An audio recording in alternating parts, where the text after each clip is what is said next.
Have you ever felt a quiet ache after being kind? It is a strange and lonely feeling. You offered your help freely. You gave your time without expecting anything in return. You listened when no one else would. At first, it felt good, as giving often does. But then a subtle shift occurred, a feeling of being unseen, your generosity being taken for granted.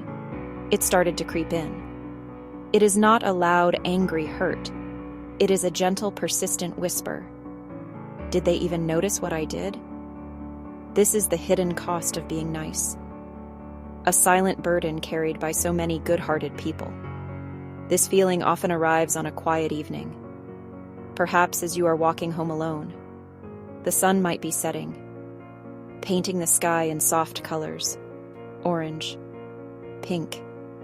Yet you feel a certain grayness inside. You replay conversations in your mind. You remember the favors you did, the plans you changed, the needs you put aside to accommodate someone else.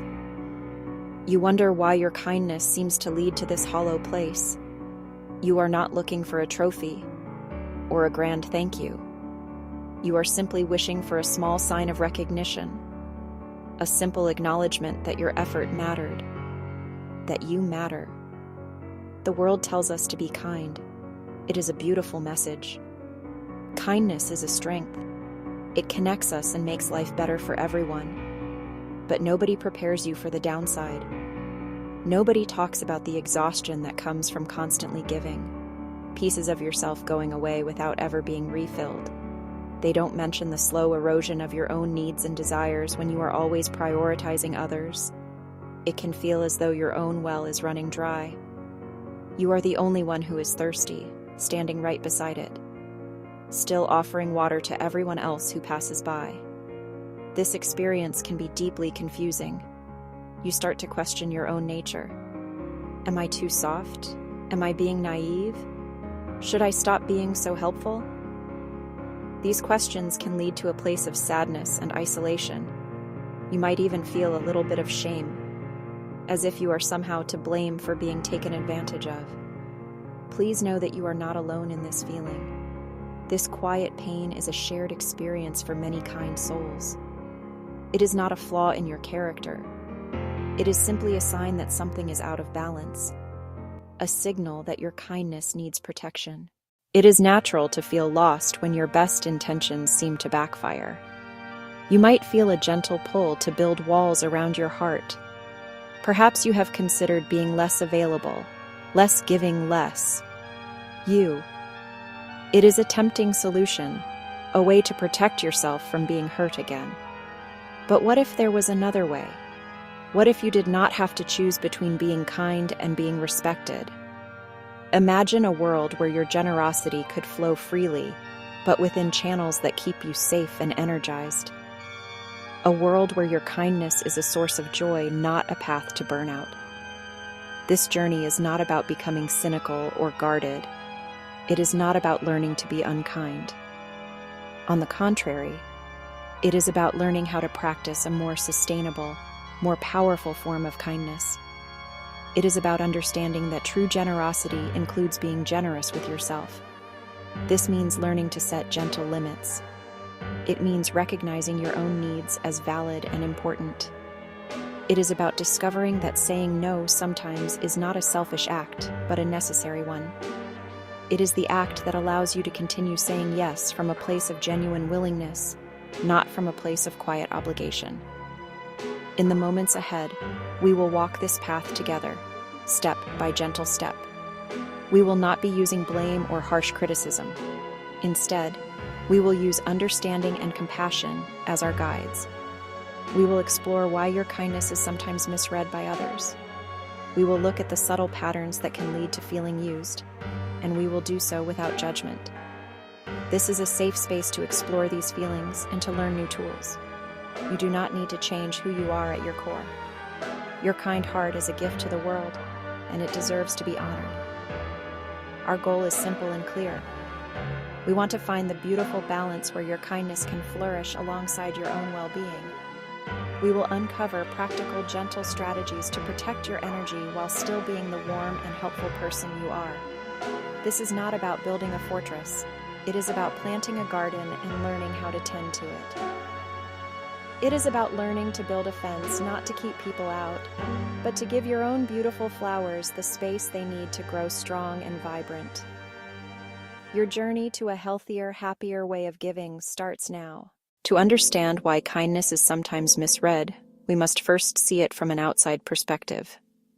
Imagine your kindness as a vast open landscape. It is beautiful, welcoming no fences, no walls.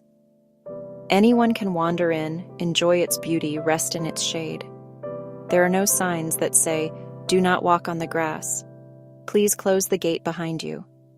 To you, this openness is natural. It is an expression of your generous spirit. You created this welcoming space because you believe in sharing, offering comfort, support, without asking for anything in return. Your heart is a place of unconditional welcome.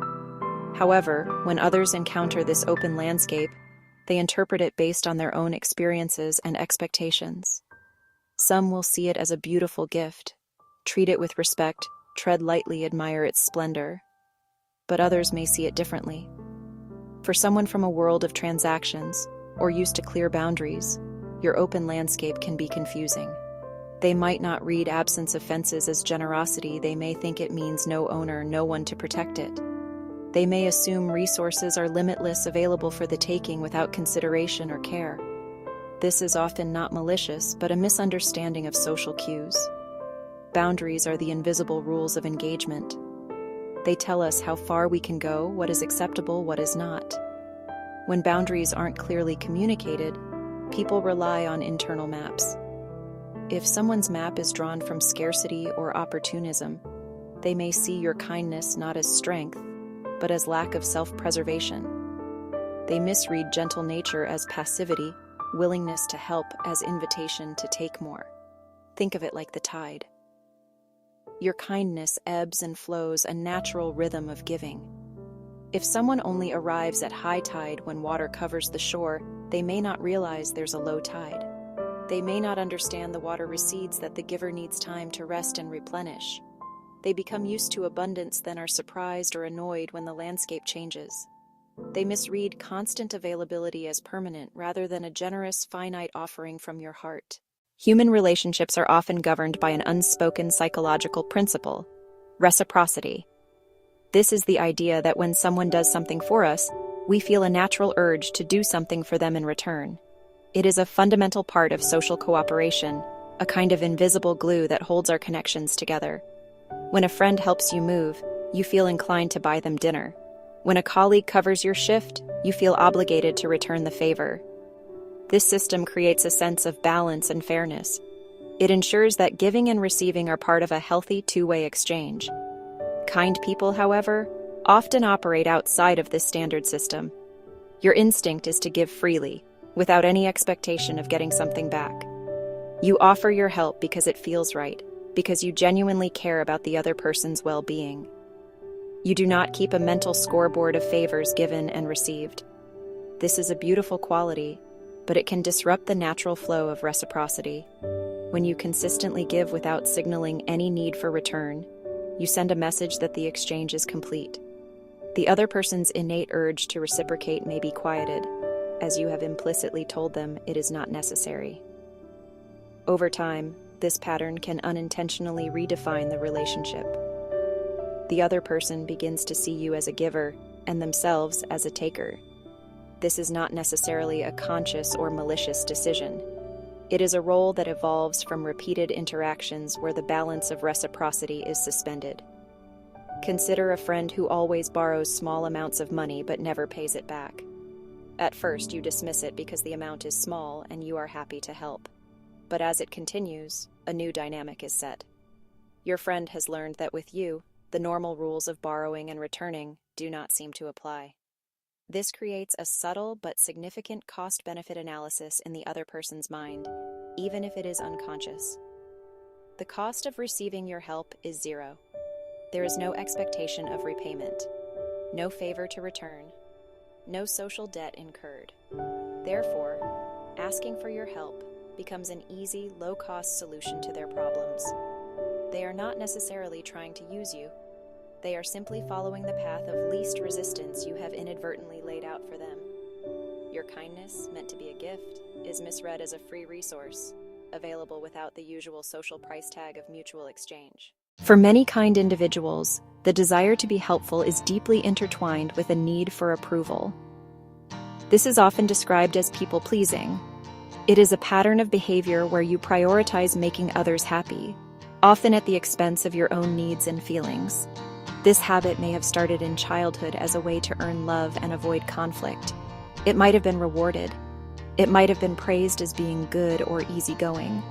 As an adult, this pattern continues. It drives you to say yes when you really want to say no, agree with others to keep the peace, constantly monitor their reactions to ensure they are not displeased. This constant seeking of approval acts like a fog, obscuring the true nature of your kindness.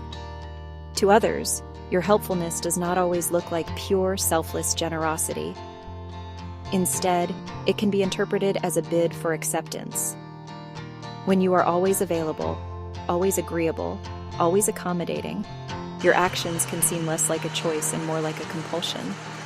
People may sense that your yes comes from a place of anxiety rather than a place of genuine desire. They learn that your approval is easily won by asking for something. Let's look at a common example. A partner who comes to expect constant favors. Perhaps it started with small things like you always being the one to cook dinner, you always being the one to clean up. You did it because you wanted to show love and care.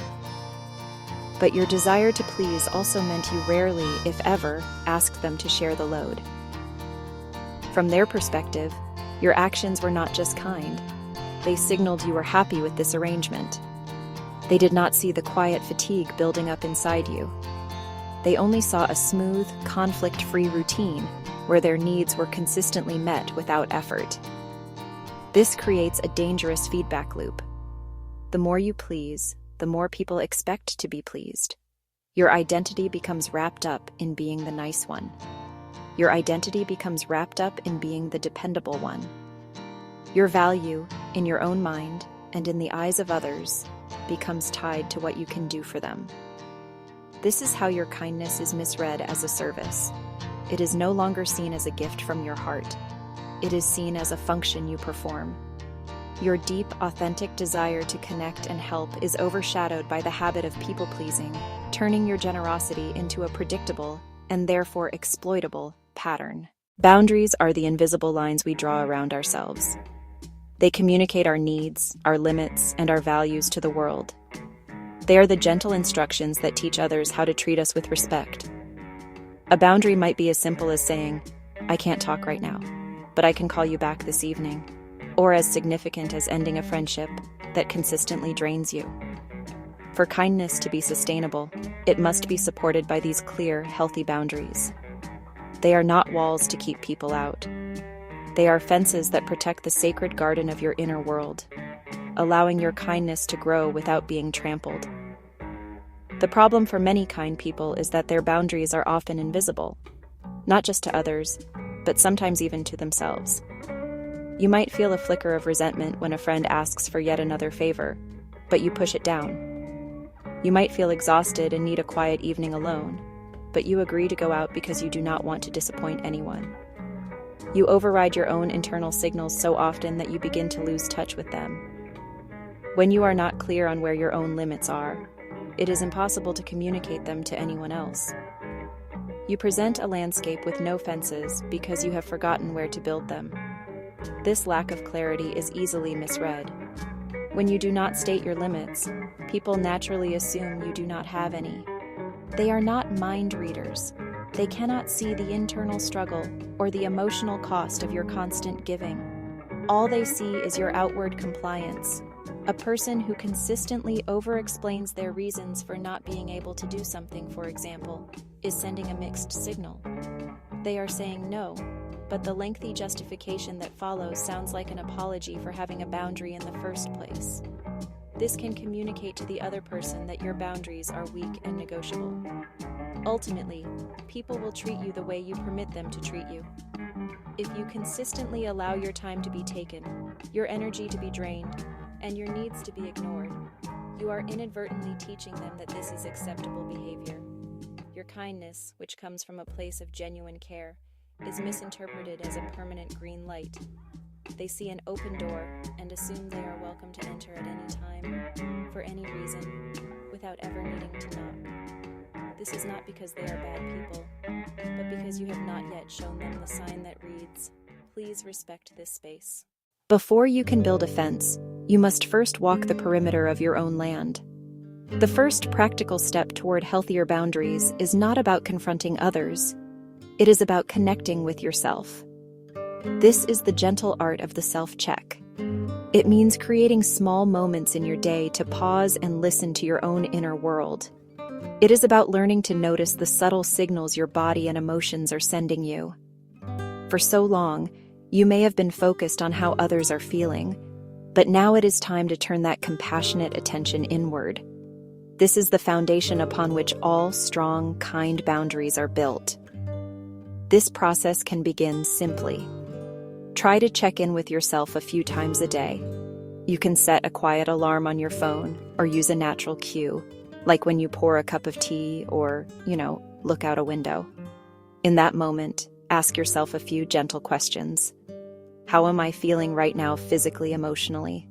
Am I feeling tense, tired, anxious? Am I feeling calm, open, content? Do not judge the answers.